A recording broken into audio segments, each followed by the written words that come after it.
Kasus setahun mangkrak, Firly Bahuri dipanggil Polda.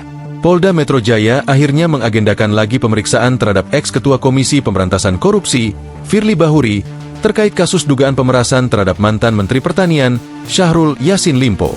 Terakhir dia diagendakan diperiksa polisi pada 26 Februari 2024. Namun, saat itu Firly mangkir dan hingga sekarang berkas kasus belum juga rampung.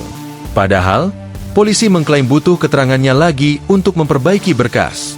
Polda Metro Jaya menjadwalkan pemeriksaan Firly Bahuri pada pekan depan untuk melengkapi berkas perkara sesuai dengan petunjuk yang diberikan jaksa.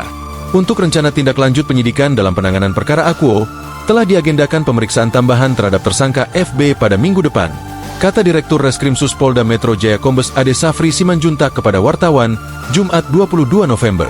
Kendati demikian, Ade Safri belum membeberkan secara pasti kapan pemeriksaan akan dilakukan.